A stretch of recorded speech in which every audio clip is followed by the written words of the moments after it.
Bima Arya mendorong penerapan aspal sampah plastik sebagai salah satu solusi penanganan sampah plastik pasca konsumsi di daerah. Wamendagri akan melakukan kajian produksi dan regulasi yang diperlukan agar penanganan sampah dari hulu ke hilir bisa diterapkan di daerah.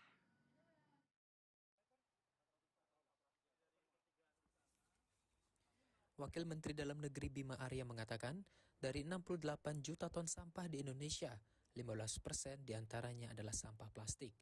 20% dari angka tersebut sudah mencemari laut dan sangat membahayakan. Untuk itu, Wamendagri Bima Arya menyatakan pemerintah daerah harus mampu menyelesaikan dari hulu ke hilir. Penggunaan sampah plastik menjadi aspal adalah salah satu solusi dalam penanganan sampah plastik. Wamendagri mengatakan, showcase aspal plastik di Jimbaran, Badung merupakan contoh baik pengelolaan sampah terpadu. Untuk itu, Kemendagri melalui Badan Strategi Kebijakan Dalam Negeri, BSKDN, diusulkan bekerja sama dengan sektor swasta, menyusun kajian produksi dan sebaran sampah plastik yang dikaitkan dengan kebutuhan pemeliharaan jalan. Sehingga sisi suplai dan permintaan dapat dipertemukan secara strategis, dan Kemendagri dapat berperan sebagai koordinator.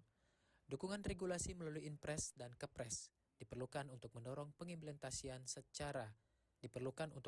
pengimplementasian secara masif. Nah, ini praktek yang sangat baik karena menyelesaikan permasalahan terkait dengan pengelolaan sampah plastik secara signifikan. Kenapa?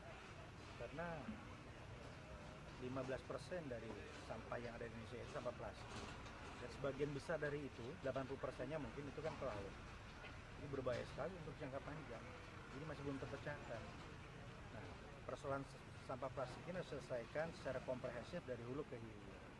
Ya, di hulunya dipastikan mulai dari sektor rumah tangga, industri, sektor ekonomi gitu ya. Ini bisa dipilih dan dipilih. Hingga saat ini, sektor swasta telah mendukung pembangunan jalan dengan aspal plastik sepanjang 120,8 km di berbagai kota dan kabupaten di Indonesia. Capaian ini menunjukkan besarnya peluang pemanfaatan sampah plastik pasca konsumsi sebagai material campuran aspal yang bernilai guna tinggi.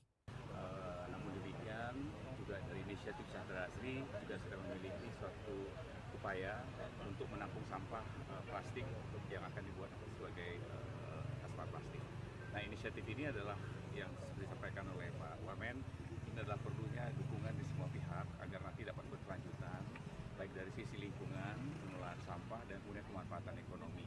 Dan ini kita harapkan dapat didukung oleh semua pihak seperti Pak Wamen sampaikan. Bima Arya menambahkan, aspal plastik merupakan contoh baik pengelolaan sampah terpadu. Terlebih Undang-Undang RI Nomor 2 Tahun 2022 mengamanatkan pembangunan jalan yang berkelanjutan. Pencapaian ini tidak terlepas dari kehadiran mitra strategis dalam mendukung implementasi aspal plastik sekaligus memperkuat ekosistem ekonomi sirkular di berbagai wilayah. Yuda Maruta melaporkan.